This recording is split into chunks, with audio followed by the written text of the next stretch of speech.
Bonjour à tous, j'espère que vous allez bien. Pour ceux qui ne me connaissent pas, je suis Arnaud Linser, je suis chef de projet Digital Learning au département Innovation et Pédagogie Digitale. Donc j'aurai en backup aujourd'hui Marie-Paul Gissio qui est là, qui est ingénieure pédagogique et qui a travaillé pas mal avec Challenge Me. Je ne sais pas si notre autre comparse Nathalie Battu sera avec nous, peut-être en guest star, je ne sais pas. Et puis donc nous accueillons Ludovic Charbonnet de Challenge Me, donc qui va nous présenter dans un premier temps la plateforme. Ça durera à peu près, je sais pas, on verra, mais une demi-heure. Et puis on verra des cas d'usage qui ont été mis en place à l'EMLV et à l'ESIL. Et puis à la fin, on prendra un petit temps pour vos questions. Donc voilà, avant de rentrer dans le vif du sujet, je vais laisser Ludovic se présenter et puis on enchaînera après. Super, du coup, merci beaucoup de me recevoir aujourd'hui. Donc, Ludovic Charbonnel, je suis le cofondateur de Challenge Me, société que j'ai co-créée avec Alexandre, mon associé, en 2015. Et pour vous faire un petit historique, on travaille dans le monde de l'éducation vraiment depuis 2 ans et demi, 3 ans, avec une spécificité assez importante dans tout ce qui est grandes écoles de commerce, puisqu'on a quasiment sur le top 20, on doit en avoir une quinzaine aujourd'hui, donc les schémas, le SCP, le M Lyon, etc., etc. Pas mal d'universités aussi nous font confiance, et puis des écoles d'ingénieurs avec qui on commence à travailler aussi cette année.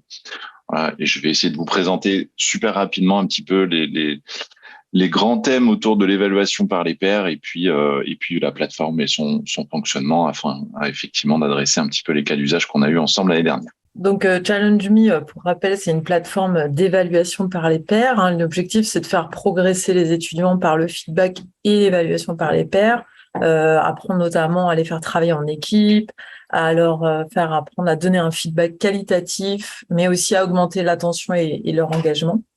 Et puis, à la fin, donc, générer une note grâce à l'évaluation par les pairs.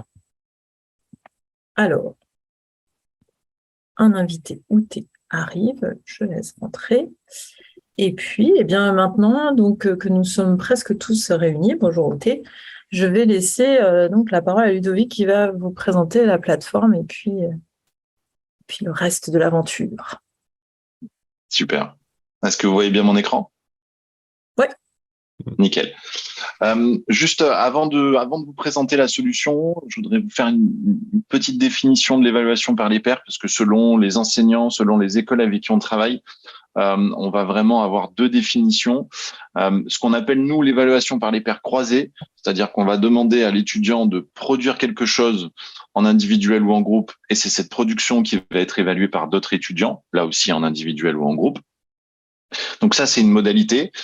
Pour la petite histoire, c'est la première modalité que nous, on a créée dans la plateforme, parce que pour nous, l'évaluation par les pairs, c'était ça. Et puis, au bout de quelques mois, on s'est rendu compte qu'il y avait une autre définition de l'évaluation par les pairs pour certaines écoles, ce que nous, on appelle maintenant l'intragroupe, où là, on va demander à l'étudiant d'évaluer les membres de son groupe de travail. Donc, c'est-à-dire que j'ai travaillé avec Pierre-Paul Jacques, je vais évaluer Pierre-Paul Jacques soit sur des compétences, soit sur des niveaux d'implication, soit sur le fonctionnement du groupe. Donc, on est sur une approche un petit peu différente au niveau de l'objectif pédagogique. Dans le croisé, on va être plutôt sur un objectif qui va être d'entraîner les étudiants, de leur apprendre à donner un feedback, de les noter. Sur la partie intragroupe, on va être plutôt sur ce qu'on appelle, nous, un petit peu l'identification des freeriders, c'est-à-dire ceux qui font rien dans un groupe de travail, ou alors de l'évaluation de compétences. Je viens évaluer des soft skills. Par exemple, on a fait tout un programme d'évaluation de soft skills avec Schema, où toutes les évaluations des soft skills se font au travers d'évaluations intragroupes. Donc voilà, on est vraiment sur deux approches qui sont différentes, qui sont complémentaires. C'est-à-dire qu'on a des enseignants qui vont faire les deux activités en même temps. C'est-à-dire que globalement, ils vont demander aux étudiants de produire en groupe quelque chose. Cette production va être évaluée par d'autres étudiants. Et dans le même temps, on va leur demander de s'évaluer à l'intérieur du groupe. Ce qui va permettre, par exemple, dans un cas comme ça, de générer des notations individuelles sur un travail de groupe, puisque du coup, on pourra pondérer, par exemple, par rapport à l'implication, la qualité du travail, la communication qu'il y a eu dans le groupe individuellement. Quelques grands bénéfices de l'évaluation par les pairs. Le premier pour nous, c'est vraiment le développement de compétences. C'est vrai que l'évaluation par les pairs va permettre, comme tu l'as dit Arnaud, de apprendre aux étudiants à développer un esprit critique, apprendre à donner des feedbacks, développer des compétences vraiment autour des soft skills. Donc ça, ce sont des choses qui sont vraiment assez intéressantes. On va aussi avoir un renforcement de l'apprentissage qui est assez important, puisque pour le coup, la répétition, le fait de mettre l'étudiant dans une posture d'évaluateur va lui permettre de répéter un petit peu ce qu'il a vu en cours. Donc on va avoir un renforcement de l'apprentissage et pas juste sur voilà, je réponds à une question. Non, je réponds à une question et en plus on va me demander d'évaluer les réponses des autres. Donc on va avoir un développement de l'apprentissage qui est plus important. Deuxième point qui remonte aussi régulièrement côté étudiant, c'est la notion d'engagement, c'est-à-dire qu'ils sont beaucoup plus engagés sur une activité d'évaluation par les pairs que sur une activité d'évaluation classique, parce qu'on les met encore une fois dans une posture qu'ils n'ont pas l'habitude d'avoir, qui est celle du correcteur. Donc il va y avoir un petit peu ce côté curiosité, de venir voir un petit peu ce qu'ont fait les autres, découvrir un petit peu comment un enseignant évalue, découvrir une grille de critères. Donc on a une notion d'engagement qui est plus importante. Troisième bénéfice qu'on observe pour les enseignants, c'est le gain de temps, puisque du coup, effectivement, avec une évaluation par les pairs, on va pouvoir gagner pas mal de temps sur les corrections. On a beaucoup d'écoles qui nous utilisent sur des grosses cohortes, 800, 1000, 1500 étudiants, où on a beaucoup de difficultés à évaluer ces étudiants-là. Généralement, ce qu'on va faire, c'est qu'on va faire des gros groupes pour essayer d'avoir le moins de copies possible. Pour le coup, avec de l'évaluation par les pairs, on peut faire du travail de groupe si on le souhaite, mais aussi on peut aussi faire de l'individuel et avoir des notations qui sont pertinentes, parce que souvent, le premier réflexe qu'on a, c'est de penser que l'évaluation par les pairs, on va avoir une tendance à la surnotation. C'est plutôt même l'inverse. Si on travaille bien sa grille de critères, on va plutôt avoir des étudiants qui vont être plus durs dans l'évaluation qu'un enseignant. La clé étant la grille de critères. Donc c'est vrai que nous on fournit des grilles de critères. Vous pouvez utiliser vos propres grilles bien sûr, mais la grille de critères est hyper importante dans l'évaluation par les pairs. Voilà un petit peu sur le côté, on va dire théorie. Maintenant, je vais vous montrer concrètement comment ça fonctionne. Hop. Partager. Je ne sais pas si justement sur la partie croisée, définition, est-ce que vous avez des questions ou des remarques? N'hésitez pas à les poser dans le chat aussi, si vous voulez. Au niveau de la plateforme, on est complètement intégré aux outils de l'école. Donc là, je suis dans un Moodle, mais on fonctionne dans Moodle, dans Blackboard, dans Brightspace. L'idée étant vraiment de simplifier un maximum l'expérience pour l'étudiant. Et aussi, bien sûr, côté enseignant. Donc, pas de login, pas de password. On a une activité, on va répondre à l'activité. Pour des questions de timing, pour Philippe, je vais d'abord vous montrer le fonctionnement sur l'intra et puis après, je vous montrerai le fonctionnement sur le croisé. Donc, l'intra, pour rappel, on va demander à l'étudiant d'évaluer les membres de son groupe de travail. Hop, donc je vais rentrer dans mon activité d'intra.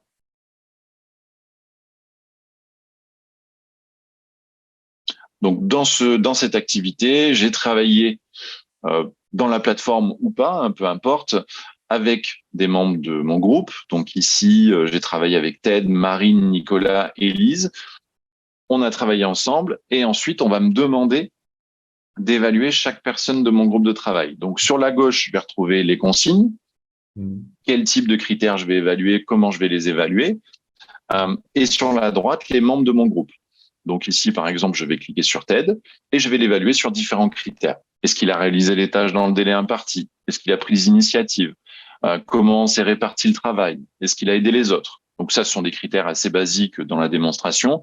Mais comme je vous disais tout à l'heure, on peut tout à fait avoir des critères de compétences. Est-ce qu'il a fait preuve de leadership? Comment était sa capacité d'analyse? Ou alors, au contraire, je vais être plutôt sur un objectif pédagogique de freerider. Donc là, je vais évaluer son implication. Est-ce qu'il était présent à tous les rendez-vous du groupe? La qualité du travail qu'il a fourni. Donc là, on va pouvoir mixer aussi, si on veut, les critères par rapport aux objectifs pédagogiques qu'on a. Ce qui est intéressant, c'est qu'on va demander aussi à l'étudiant de rédiger un feedback. Donc le feedback, il peut être global sur la personne, comme ici, ou bien on peut configurer dans l'activité des feedbacks par critère. Et là, du coup, on va demander à l'étudiant d'écrire un feedback sur sa prise d'initiative, sa répartition du travail, sa capacité à aider les autres. Et ce feedback sera mis à disposition de l'étudiant à la fin, anonymement, puisque les interactions entre étudiants sont anonymes. Donc, je sais que j'évalue Ted, mais Ted ne sait pas qu'il est évalué par Ludovic.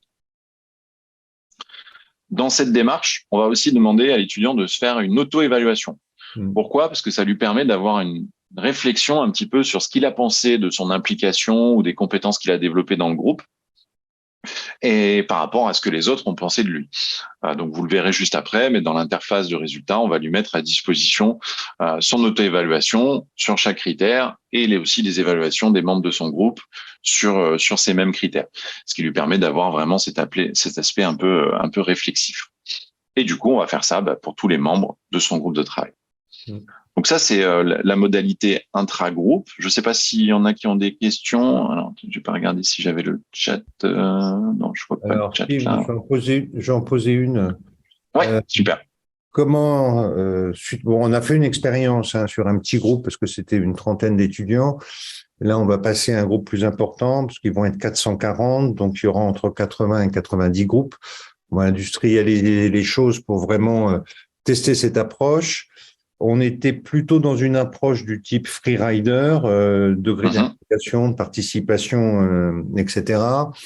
Alors, je ne sais pas si c'est le phénomène petit groupe d'une trentaine d'étudiants concernés, donc il y avait 5 groupes de travail ou autre, mais on a eu quand même quelque chose de très bisounours en termes de réponse. Et en fait, dans la restitution que je leur ai faite, j'aurais fait une restitution, non pas en termes, enfin, je l'ai fait sur l'ensemble de la classe, en disant voilà ce que vous avez dit en moyenne sur chacun d'entre vous dans la participation, l'implication, et ainsi de suite. Je l'ai fait en regardant les différences qu'il y avait entre chacun des critères. En gros, tous les critères étaient positifs. Très bien, oui. Et puis, j'ai dit, voyez, là, quand même, là où c'est un peu moins bon, c'est sur votre engagement personnel. C'est-à-dire qu'en gros, vous avez fait le boulot qui était demandé dans le cahier des charges, mais il y a une petite faiblesse quant à votre participation en termes d'aller plus loin, par exemple, ou de choses comme ça. Donc, comment gérer ça? J'imagine que c'est parce que j'avais pas passé assez de temps sur. C'est ce que j'allais vous dire. Ouais. Voilà. Allez-y, je vous laisse finir. Ouais. Bien mettre ce que signifie chaque étoile dans chaque critère. Là, j'avais fait un peu à l'arrache. Et la deuxième chose, c'est par rapport à la pratique des confrères. Quand c'est utilisé pour pondérer une sorte d'implication personnelle, donc dans l'évaluation finale, qui est celle de l'étudiant, est-ce que c'est annoncé à l'avance? Est-ce que c'est fréquent? Et est-ce que ça a ou pas des effets de bord? Voilà, je veux pas avoir des taches de sang sur le mur, quoi. Non. Vous inquiétez pas, vous en aurez pas. Alors, c'est vrai qu'on voit vraiment une différenciation des pratiques selon les écoles. Et je vais prendre le cas de l'école qui utilise la modalité intragroupe presque de façon quotidienne, qui est l'EM Lyon, parce que c'est ancré dans les processus de l'école. C'est-à-dire que chaque travail de groupe, il y a une évaluation intragroupe qui vient pondérer la note individuellement. Et on voit dans la pratique que les étudiants maintenant sont en demande. C'est-à-dire, si jamais il y a un travail de groupe qui n'a pas cette évaluation par les pairs intra, ils vont être en demande de ça. Donc, on voit qu'il y a une notion de réflexe qui vient, c'est-à-dire, effectivement, s'il y en a une qui tombe comme ça, avec une grille de critères plus ou moins détaillée, ce qu'on va voir, c'est qu'on va juste être capable d'identifier les freeriders. C'est-à-dire que globalement, ça va être tout très positif. Et puis, on va avoir des étudiants qui vont être à 1, 2, 3, 4, 5 en termes de moyenne de notes. Là, on sait, ça pour les freeriders, c'est facile. Mais par contre, effectivement, la moyenne globale va pas être très intéressante. Si on prépare les étudiants, qu'on leur explique le but, qu'on leur explique effectivement les différents critères et surtout les niveaux des différents critères. Parce que pour un étudiant, c'est très difficile de dire, OK, communication au sein du groupe, ça veut dire quoi? Je vais mettre 9, 10. En fait, je sais pas trop. C'est quel élément tangible je vais mettre derrière. Et d'ailleurs, dans cette démonstration, la grille de critères est pas folle. Vous voyez, on dit communique activement et facilite l'interaction, mais ça veut dire quoi concrètement? De l'autre côté, ça communique, mais je participe normalement. Donc là, il faut pas hésiter à détailler un petit peu plus. Donc ça, nous d'ailleurs, on les a revus un peu ces grilles. Je vous les enverrai pour justement leur donner un petit peu plus d'éléments pour sortir des notations qui soient plus pertinentes. Mais l'analyse, par contre, que vous avez faite derrière est vraiment intéressante, c'est-à-dire de dire, je débriefe avec eux Ah, pour leur expliquer. Je pense que je leur devais ça. Et je suis vraiment preneur de votre révision des grilles de critères et des détails que vous avez pu, avec expérience, inclure dans ce que signifient les différents niveaux d'étoiles, si vous voulez, parce que sinon je. Ouais, pas de souci. Ouais, ça je vous l'envoie. Je vous l'envoie une fois qu'on a terminé. Je vois que j'ai aussi une question justement par rapport à ces étoiles, Oui. sur la réduction du nombre d'étoiles. Est-ce qu'on est capable de passer à 5 ou 3? C'est vraiment un gros questionnement qu'on a depuis un moment, qu'on n'a pas actionné encore, parce que le système à 10 étoiles fonctionne plutôt bien côté étudiant, et ce qui permet justement d'avoir peut-être 4-5 niveaux, et du coup à l'intérieur de ces 4-5 niveaux de pondérer. Donc aujourd'hui, c'est dans la roadmap de passer, alors peut-être pas sur des systèmes à 5 ou 3 étoiles, mais vraiment sur une grille détaillée, une grille critériée classique, où l'étudiant a ses différents niveaux et puis il va choisir ces niveaux-là, avec pourquoi pas aussi des systèmes de classement, des systèmes de notation. Donc on réfléchit à tout ça. Donc ça va arriver, mais on essaye vraiment d'avoir quelque chose. Notre enjeu est toujours d'amener un maximum de flexibilité tout en conservant la simplicité pour l'étudiant. Aujourd'hui, on sait que le système de 10 étoiles marche vraiment très bien côté étudiant. Il arrive vraiment bien à se l'approprier. Donc, on essaye de trouver les bons leviers pour conserver cette facilité d'appropriation. Alors, juste un commentaire par rapport au nombre d'étoiles. Un système à 10 étoiles a tendance, plus il y a d'étoiles, plus c'est inflationniste. C'est-à-dire qu'on a plus de mal à mettre un faible nombre d'étoiles quand on peut en distribuer beaucoup. Ça, c'est plutôt d'expérience que j'ai vu ça, mais sur des évaluations, par exemple, de soutenance de stage que j'ai vécu il n'y a pas longtemps, typiquement, ils sont tous entre très bons, voire surperformants, et il y a vraiment que les catastrophes qui sont à des niveaux en dessous. Et on pratique, nous, dans l'évaluation des stages à l'EMLV, quelque chose qui est plutôt de l'ordre des accréditations, c'est-à-dire on est above, excellent, on meet ou on est under, quoi. Et voilà, il y a 4 niveaux. Et ça peut aussi faciliter les choses du côté de l'étudiant. En gros, communication intra-groupe. Est-ce qu'il n'était pas au niveau? Est-ce qu'il a fait ce qu'il fallait? Est-ce qu'il a eu l'esprit d'initiative et qu'il a fait beaucoup plus que ce qui était naturellement attendu? C'est effectivement ce sur quoi on se rapproche. Je vous montre juste la grille de critères effectivement qu'on est en train de finaliser sur les soft skills, où effectivement on utilise ce système-là, c'est-à-dire insuffisant, basique, intermédiaire, avancé. Ben voilà, on va même un petit peu plus loin, parce que du coup, l'idée c'est aussi de lui donner des éléments pour savoir comment il va développer sa compétence derrière. Voilà, on est sur des notions de compétences, donc comme ça, dans la phase de résultat, on peut vraiment lui donner des éléments. Mais effectivement, ça fait partie des pistes, le côté insuffisant, basique, intermédiaire, avancé. Ok. Et mon autre question, c'est comment est-ce que c'est géré par rapport aux étudiants, le fait que ce soit pris en compte pour partie dans leur évaluation individuelle finale? Parce que c'est toujours la question des accréditeurs qui disent, bon, vous faites faire un travail de groupe, vous évaluez le travail de groupe sur un dossier, par exemple, mais comment vous incluez l'évaluation individuelle dans ce travail de groupe? Donc, si on se repose dessus, comment est-ce que c'est géré par les confrères? Pour l'instant, je ne l'ai pas encore fait, parce que comme je ne sais pas le faire et je n'anticipe pas les problèmes qu'il pourrait y avoir, je suis vraiment preneur des pratiques des autres là-dessus. Là-dessus, c'est de façon, chaque enseignant va avoir sa modalité. Est-ce que c'est du bonus-malus, donc je vais rajouter des points, enlever des points. Est-ce que c'est un pourcentage? C'est-à-dire que la note du groupe pèse à 50% et l'implication individuelle pèse à 50%, ou au contraire 70-30.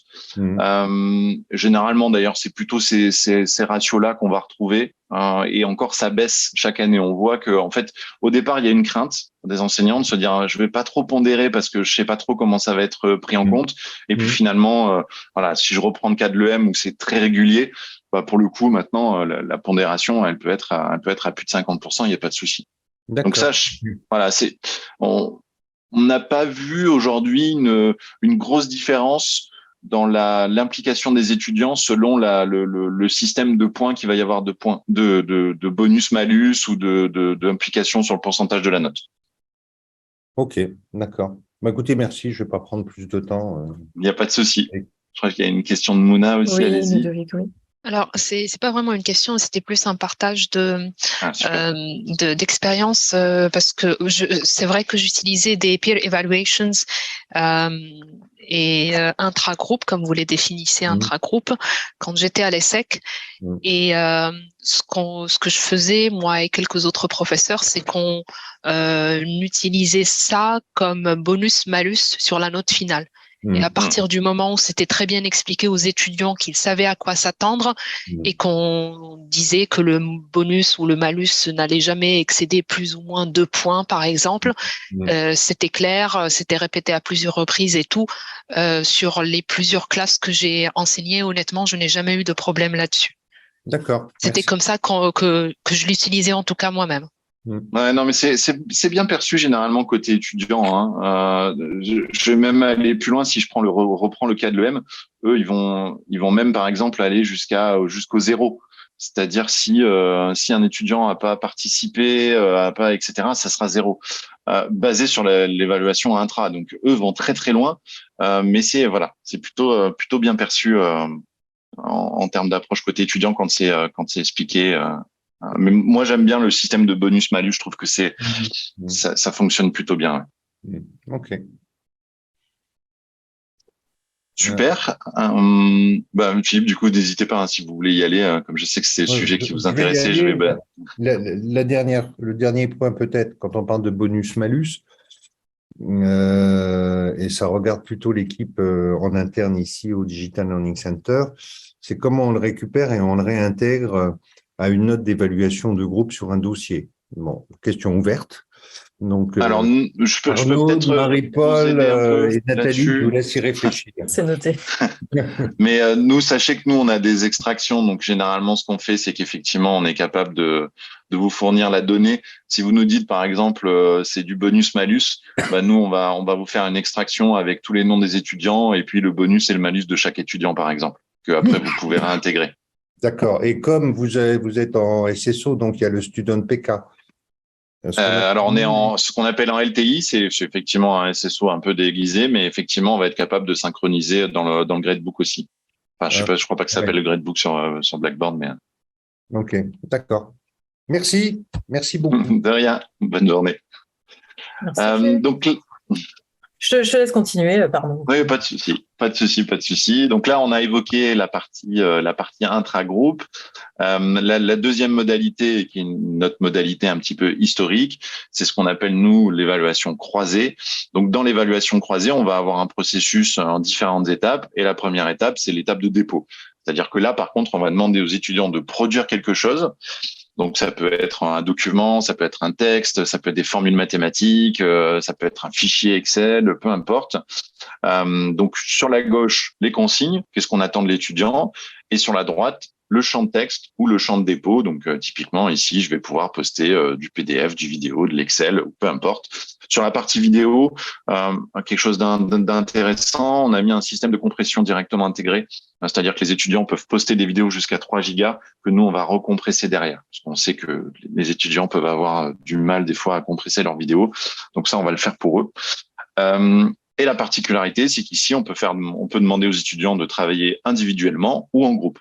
Donc là, par exemple, je suis dans un groupe, je suis avec Agathe, Ted, Nicolas, Marine et Lise, et on va travailler ensemble pour poster une réponse commune. On est généralement sur un format asynchrone, c'est-à-dire que les étudiants vont avoir une limite de temps pour réaliser l'action. Ils vont être notifiés par le système automatiquement si jamais à 24 heures de la fin de l'activité, ils n'ont toujours pas envoyé leurs documents, ils vont être relancés automatiquement. Ce qui est intéressant dans le croisé, ça va être l'étape d'évaluation. Donc, vous allez retrouver quasiment la même interface que ce que vous avez vu tout à l'heure en intra. Donc, sur la gauche, les consignes. Qu'est-ce qu'on attend de moi? Quel type de critères je vais évaluer? Comment je vais les évaluer? Et sur la droite, les réponses qui m'ont été attribuées. Donc là, c'est plus des personnes, c'est des travaux. Vous voyez que les réponses sont anonymisées. Donc j'ai réponse 0, réponse 1, réponse 2, réponse 3. Donc là, c'est l'enseignant qui décide du nombre de travaux que chaque étudiant va évaluer. Encore une fois, l'évaluation, elle peut être faite en individuel ou en groupe. On a des écoles, par exemple, comme l'Université de Toulouse, l'IAE, qui aiment beaucoup travailler sur des évaluations en groupe. Pourquoi? Parce que ça permet d'avoir des feedbacks plus qualitatifs et des évaluations plus qualitatives. À l'inverse, on a des écoles qui vont demander à chaque étudiant d'évaluer 5 travaux, ce qui permet du coup, sur des travaux de groupe, par exemple, d'avoir une quantité assez importante de feedback. Si j'ai des groupes de 5, ça veut dire que chaque groupe va recevoir 25 feedbacks, donc 25 notes sur son travail. Ce qui va nous permettre de, par exemple, analyser derrière s'il y a des écarts types, s'il y a des cohérences dans les notations. Donc ça, chaque stratégie peut être cohérente. Donc ici, je vais cliquer sur le document, je vais le visualiser et je vais l'évaluer sur des critères, comme tout à l'heure sur l'intra. Donc là, par exemple, il y a critères d'orthographe, d'introduction, de structure, de pertinence. Mais là, encore une fois, on peut avoir tout type de critères. On a des grilles de critères là aussi sur ce type de travaux. Vous pouvez créer vos propres critères là aussi. Et pareil, le feedback peut être global ou peut être attaché à certains critères si vous le souhaitez, selon ce que souhaite mettre en place l'enseignant. Et du coup, pareil, on va demander à l'étudiant de faire ça sur tous les travaux qui lui ont été attribués, pareil, avec un temps donné pour réaliser cette action. La durée moyenne, généralement, des activités qu'on voit, c'est quelques jours pour déposer, quelques jours pour évaluer. Mais là aussi, c'est modulable. On a des enseignants qui nous utilisent en cours, qui vont faire du asynchrone-synchrone. Par exemple, ils vont demander aux étudiants de déposer en amont, avant le cours, les travaux, et ils vont demander aux étudiants de faire l'évaluation pendant le cours. Ce qui va permettre de pouvoir leur expliquer qu'est-ce qu'on attend d'eux, les différents critères, peut-être répondre aux différentes questions qui sont posées par les étudiants. Ça, ce sont des activités qu'aiment bien les étudiants aussi. Ou on peut tout faire en synchrone si on le souhaite aussi, ou faire l'inverse, c'est-à-dire le dépôt en synchrone et l'évaluation en asynchrone. Je vous montre un petit peu comment ça se présente côté étudiant une fois que l'activité est terminée. J'en profite pour regarder si j'ai des questions, n'hésitez pas. Hein. Merci Marie-Paul. Donc là, je suis sur... je vais réduire mon zoom. Tac. Donc là, je suis sur la phase de résultats. Donc ici, j'ai la visibilité en tant qu'étudiant sur... Alors, c'est l'enseignant qui va décider de ce que l'étudiant va voir. Est-ce que vous souhaitez que l'étudiant ait une visibilité sur tout, c'est-à-dire la notation reçue, le détail des critères, les feedbacks qui lui ont été donnés? Au contraire, vous voulez afficher juste les feedbacks, pas la notation, ou juste la notation, pas les feedbacks? C'est vous qui décidez. Donc ici, c'est configuré avec tout. Hein, donc j'ai ma notation, les détails par critère et les feedbacks que j'ai reçus.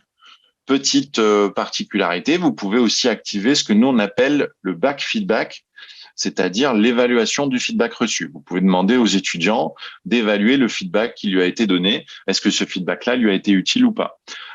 Cette modalité, vous pouvez l'activer aussi bien dans le croisé que dans l'intra. C'est vous qui décidez. Dans l'intra, ça peut avoir du sens quand vous êtes dans de l'évaluation de soft skills, par exemple. Freerider, ça a assez peu de sens, mais en évaluation de soft skills, ça peut être intéressant. Par exemple, j'ai évalué le leadership d'une personne, je lui ai donné un conseil pour qu'il développe ce leadership. La personne qui a reçu ce conseil va pouvoir évaluer si ça l'aide ou si ça l'aide pas. Pareil sur l'amélioration du travail ici produit. Donc, j'ai produit un travail, on me donne des conseils pour améliorer. Je vais trouver ça utile ou pas utile. Vous pouvez aussi décider d'afficher les meilleurs travaux de la classe sur cette activité-là. Donc ça peut être intéressant. Pareil, dans un cas de débriefing, par exemple, avec les étudiants, vous pouvez leur montrer un petit peu les meilleurs travaux qui ont été évalués par la classe ou par la cohorte. Voilà un petit peu comment ça se présente. Je vais vous montrer, côté enseignant, la création d'une activité. On va se connecter en administration. Donc là, c'est encore une fois, hein, c'est dans un Moodle, mais ça fonctionne exactement pareil, que ce soit dans Blackboard ou dans Brightspace. Petite particularité cette année par rapport à ceux qui l'ont utilisé l'année dernière. Donc, on était sur une intégration simple. Au revoir, Edouard. Aujourd'hui, on est sur une intégration enrichie, c'est-à-dire qu'on va être capable de récupérer les groupes de travail qui sont directement dans Blackboard, de synchroniser les notations. Donc là, je suis passé en mode édition, c'est bon. Je vais ajouter une activité.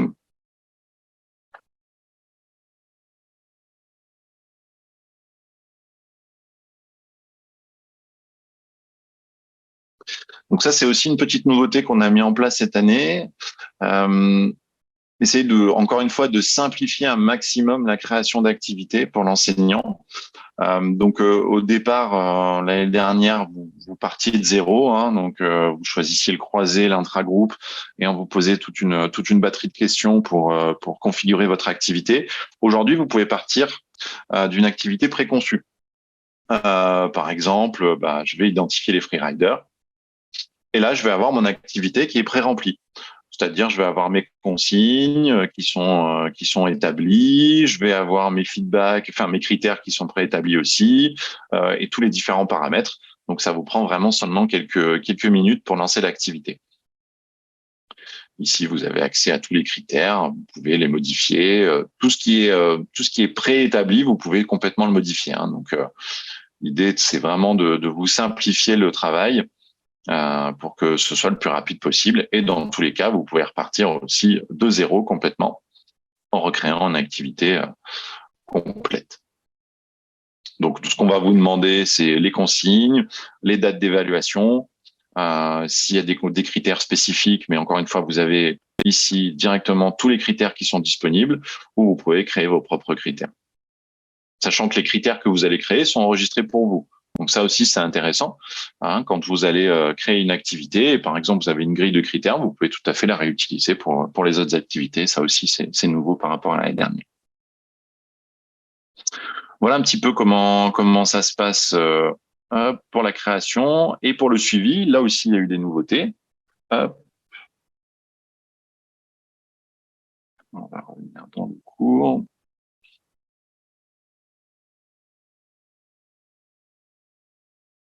C'est vrai qu'on trouvait que nos interfaces de suivi étaient vraiment pas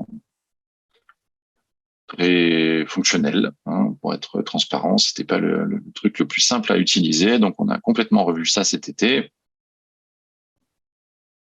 Donc ici, hein, j'ai cliqué, j'ai toutes les activités qui sont en cours sur mon cours. Donc je vois qu'il y en a certaines qui sont en phase de résultats, donc je vais aller les explorer.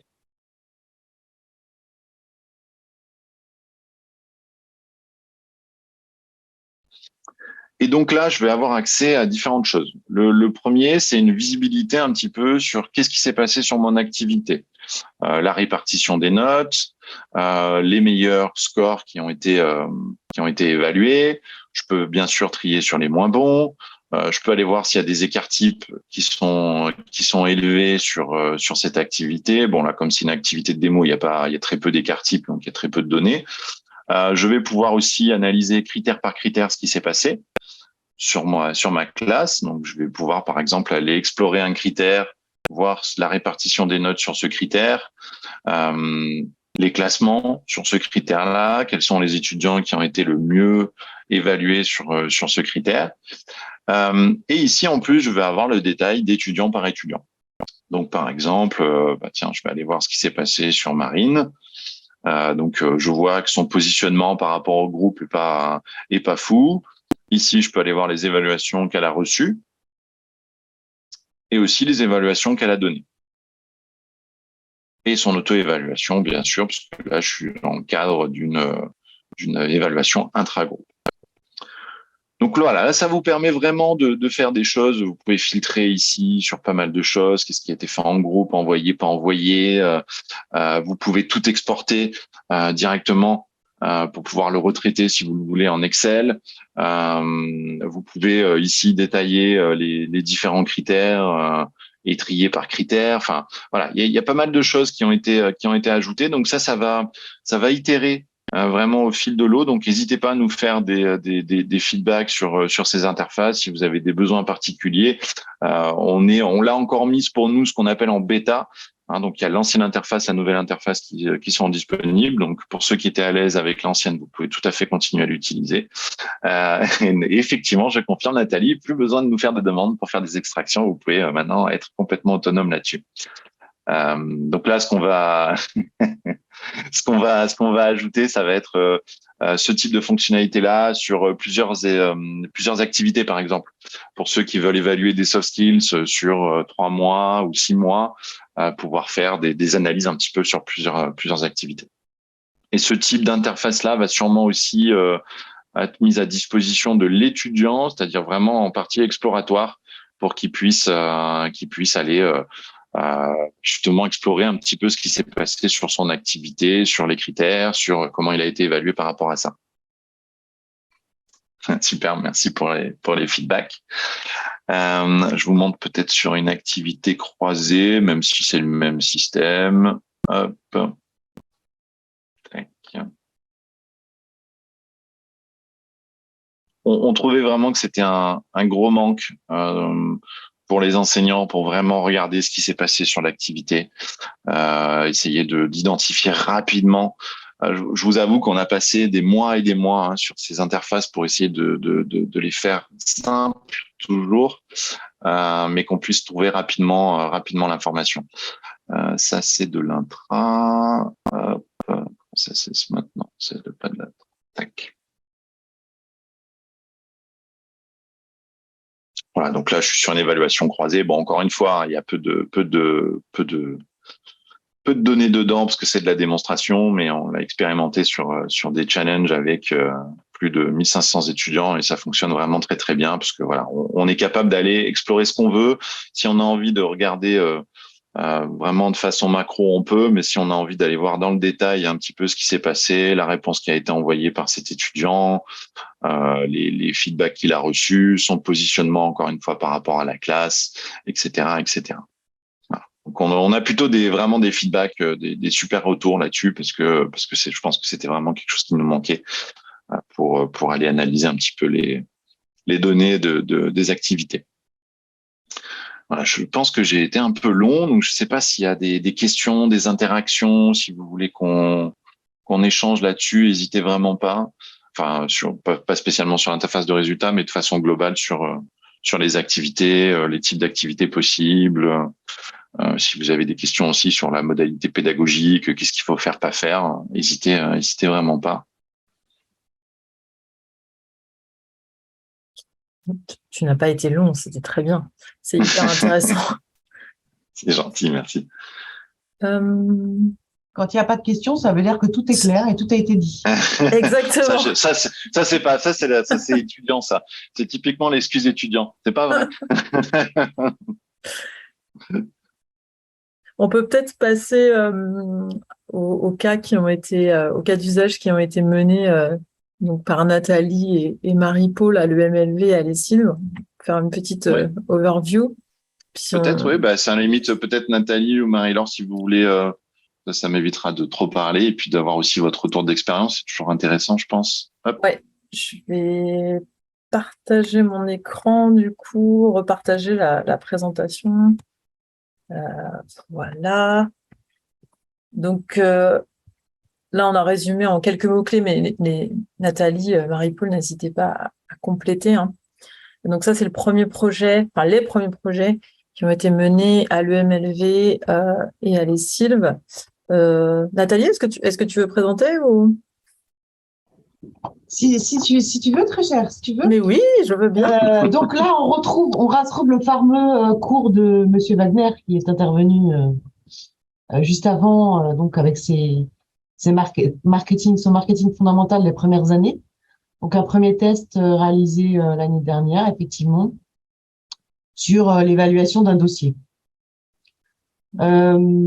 Pour les A5 DRH avec Monsieur Spack, c'est un cours qu'on co-anime ensemble. Donc là, on a fait un peu plus complexe, 2 cas d'usage.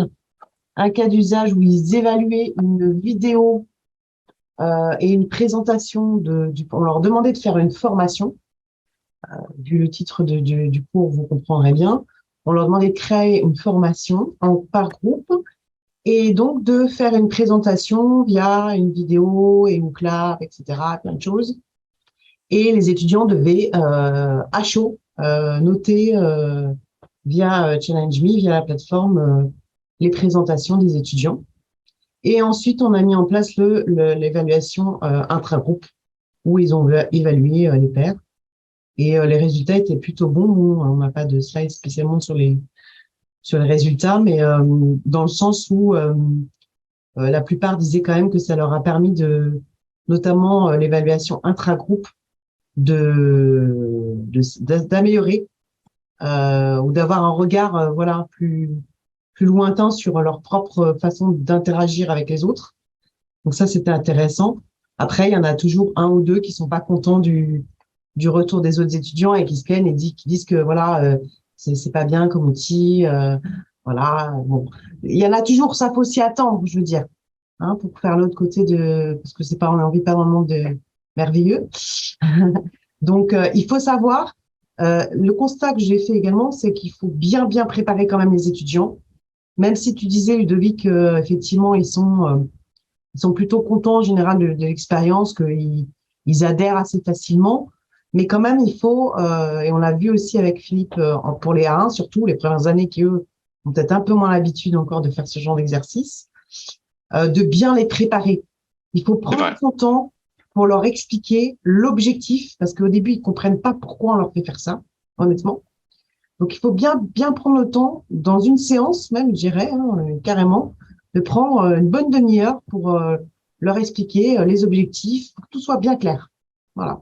Là-dessus, on travaille sur un format. Je vous enverrai un peu les différentes itérations qu'on est en train de faire là-dessus, mais justement sur l'intra, sur quel est l'objectif et avec quoi va repartir l'étudiant, hein, parce que du coup, c'est important aussi qu'il comprenne qu'est-ce que ça va lui apporter, en quoi ça va lui servir demain. Comment s'approprier aussi, tu as dit un truc très intéressant, mais comment je m'approprie le feedback, qu'est-ce que j'en fais, j'ai reçu un feedback, on m'a dit telle ou telle chose, je fais quoi avec, est-ce que je mène une action, est-ce que je mène pas d'action, est-ce que je le prends pour moi, est-ce que je le prends pas pour moi, enfin lui apprendre aussi à recevoir un feedback. Donc ça, on va faire des petites vidéos. En fin de séance, je disais bien présenter aux étudiants en quoi ça consiste, mais aussi à la fin, une fois que c'est terminé, consacrer un moment pour en parler, parce que des fois, on met le truc en place, puis une fois que c'est fini, les étudiants, ils se retrouvent tout seuls avec leur feedback, et voilà. Donc, exactement. Et avoir des documents, effectivement, Ludovic, avec des arguments pertinents pour l'étudiant en tant qu'utilisateur étudiant. Ouais, on travaille vraiment sur ce format-là, sur le format en amont, pour lui expliquer qu'est-ce que c'est, qu'est-ce que ça va lui apporter. Vraiment ce que tu disais, c'est-à-dire l'objectif et qu'est-ce qu'il va développer comme compétence avec cette activité-là qu'il n'aurait pas pu développer avec une autre activité. Je crois qu'il y a Mouna aussi qui a peut-être justement un retour d'expérience là-dessus, ça pourrait être intéressant. Oui, effectivement, un petit retour d'expérience.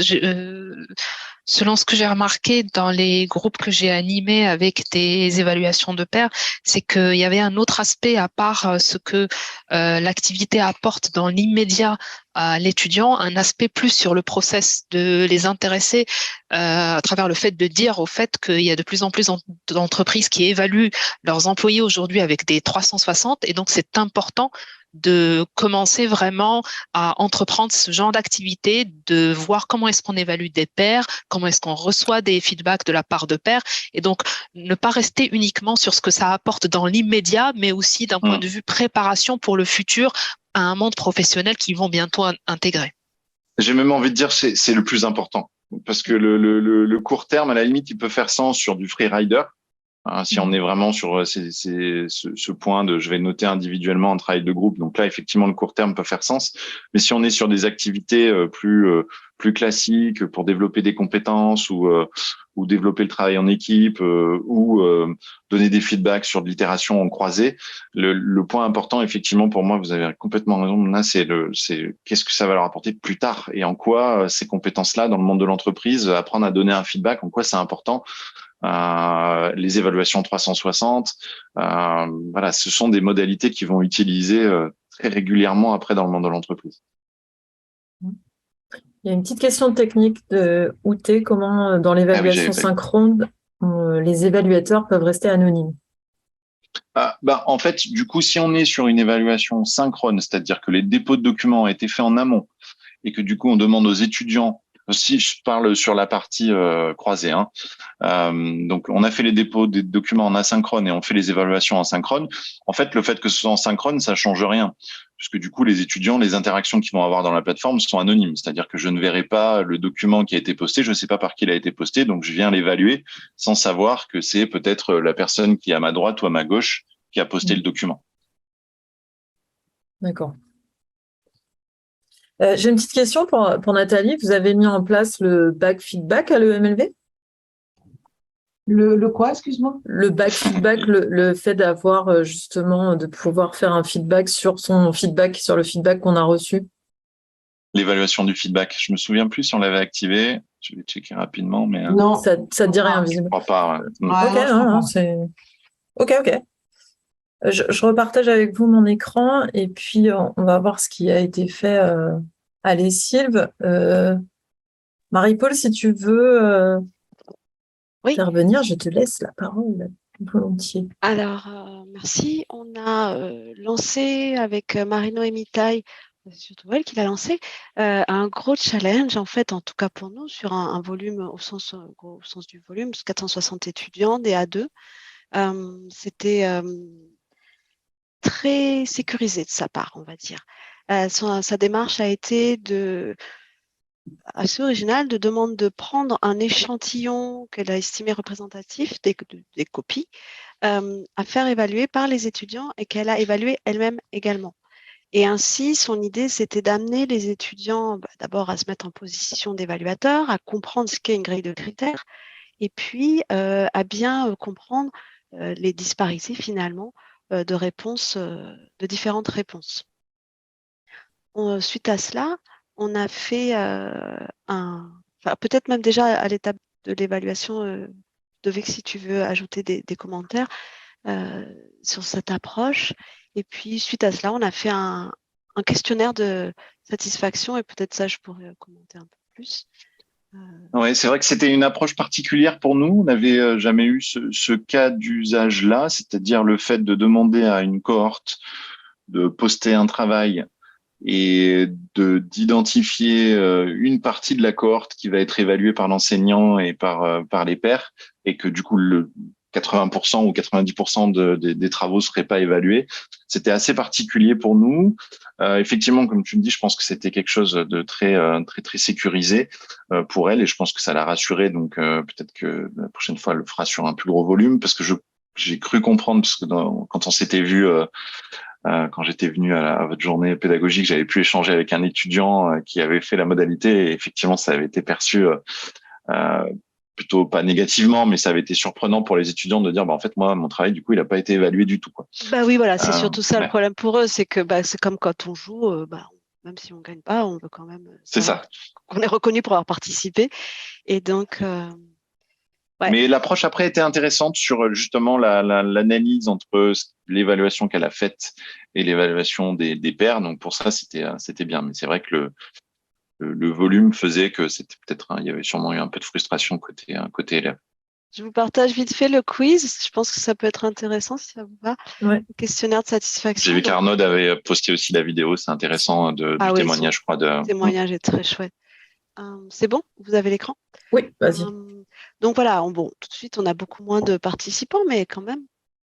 Et ce que l'on peut voir, au moins, je rebondis sur ce qu'avait dit Nathalie. En effet, sur la plateforme, on avait fait tout en module, on avait mis tout un module explicatif, on avait mis des vidéos pour bien prendre en main l'outil, pour qu'il n'y ait pas de problème à ce niveau-là. Évidemment, elle avait fait une petite introduction sur l'intérêt pédagogique de cette approche aussi dans le cadre du cours. Voilà, est-ce qu'ils ont apprécié? Bon, nous, d'un point de vue pédagogique, c'est ça ce qu'on voulait savoir, c'était finalement amener les étudiants à voir l'évaluation un peu autrement. Et c'était satisfaisant de voir que oui, ils ont apprécié.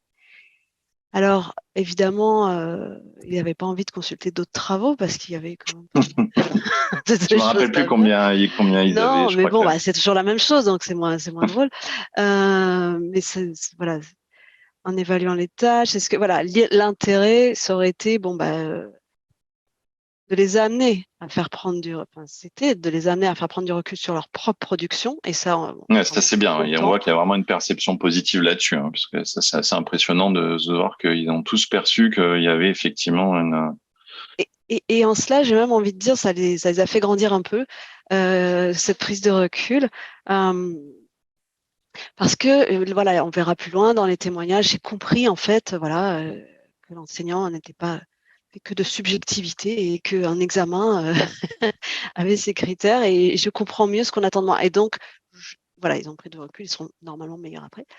Est-ce qu'ils sont montés en compétences? Oui, donc ça, c'est un bon scoring pour nous. Et puis, ils étaient quand même assez, alors là, on va peut-être pas avoir la bonne réponse, mais c'était quand même assez décontenancé, justement, genre, est-ce que j'ai le droit, est-ce que je peux me permettre d'être évaluateur quand même? Je suis qu'un étudiant, etc. Et ça, c'est intéressant. Bon, je vous épargne les autres commentaires. Et puis, ouais, moi, tout à l'heure, tu disais que c'est souvent un peu de temps, la mise à disposition. Et ça, c'est quelque chose, je suis pas certaine, enfin, je sais pas. Je pense que c'est bien de leur laisser le temps, en fait, de bien travailler sur leurs travaux. Ouais, alors c'est vraiment, en fait, alors je pense que selon les écoles, on voit une disparité. C'est vrai que des écoles de commerce classique, ce qui va se passer, hein, pour faire simple, c'est qu'il va y avoir 5 jours peut-être pour évaluer, et toutes les connexions vont être concentrées à 1 heure de la fin du goal. Ils vont tous venir évaluer à ce moment-là. À l'inverse, il y a des écoles effectivement, et là tu as raison, qui vont être vraiment plus sur un travail de préparation, d'explication de l'objectif, et où du coup les étudiants vont être hyper impliqués dans le processus. Et là, on va avoir des connexions sur tout le long, sur 1 semaine, 15 jours, 3 semaines d'évaluation, par exemple. D'accord. Un temps long. D'accord. Oui, tout à fait, sur un temps long. Ouais. D'accord. Parce que surtout, typiquement, si on leur demande, je sais pas, par exemple, d'évaluer 3 travaux qui sont une vidéo d'1 minute, on va pas leur demander le même travail que si on leur demande d'évaluer un document de 40 pages sur lequel il faut qu'ils en évaluent 5. Donc il y a aussi ça qui est aussi hyper important. C'est-à-dire de se dire on peut pas leur laisser le même temps selon le type d'activité qu'on va leur demander. C'est ça, faut calibrer. Alors peut-être si tu veux, Arnaud, de repartager l'autre cas d'usage. Exactement. Et donc, Gladys Amaro a fait deux propositions, en fait, pour des plus petits groupes. Évidemment, quand on est sur une population en master, c'est déjà fait, en fait, de soi dans les cours, sans l'outil, finalement, où il y a beaucoup plus de partage de connaissances. Et là, elle a fait donc, pour 2 types de supports, la présentation sur un sujet XY à faire, enfin pas XY en l'occurrence, à faire en groupe, à évaluer en groupe. Et ça, c'est intéressant aussi, puisqu'il y a des négociations, en fait, qui se sont faites. Et des déviances peut-être aussi, parce que certains se négocient un peu, je te donne un point là, mais sur l'autre matière, tu vas m'aider. Donc ça, c'est bon à savoir pour nous. Et elle a évalué aussi. Et puis en intra-groupe, la même chose, plusieurs à évaluer le rapport. Et pareil, critères d'évaluation. Et elle aussi, elle vérifie quand même derrière un petit peu la cohérence. Et je pense en effet que cette année, ce sera peut-être plus souple. Elle aura peut-être moins. Je crois qu'elle avait fait 70-30 sur la pondération des étudiants, et elle 70 et eux 30%. Et je pense qu'elle va peut-être changer ce ratio. Ok, super. Voilà à peu près. Ouais, c'est ce qu'on observe. On voit vraiment. Puis nous, cette année, du coup, pour certaines écoles, c'est la 3e année. On voit vraiment des enseignants qui sont beaucoup plus en prise de risque, entre guillemets, sur des modalités, en se disant ah oui, là, du coup, ça y est, là, ils y croient vraiment, ils vont vraiment à fond sur le sujet. Donc c'est marrant pour nous, parce que ça prouve, ouais. Plus de confiance surtout sur la pertinence de ce que ça va sortir, quoi. Ouais. Et puis il y a une très chouette vidéo aussi que Gladys a faite, une vidéo témoignage qu'elle a faite pour partager son expérience. Oui. D'ailleurs, à ce propos, donc, je vais faire un rapide, je vais conclure et puis je vais vous parler justement de cette vidéo pour la mise en place. Donc, le mieux, c'est de nous contacter. Donc, écrivez-nous à inopeda@devinci.fr. Ce qui a été fait par Marie-Paul et Nathalie, c'est que l'enseignant et elle, donc avec le petit chapeau d'ingénieur pédagogique, ont choisi le type d'évaluation. Ils ont défini si l'évaluation était synchrone et asynchrone. Ensuite, les ingépédas ont défini les dates d'accès. L'enseignant a défini les critères d'évaluation. L'ingénieur pédagogique a transmis les groupes à Challenge Me, donc avec les emails. Et puis, il y a eu toute une création de guides et puis de tutoriels, en gros. Et ça a été envoyé aux étudiants.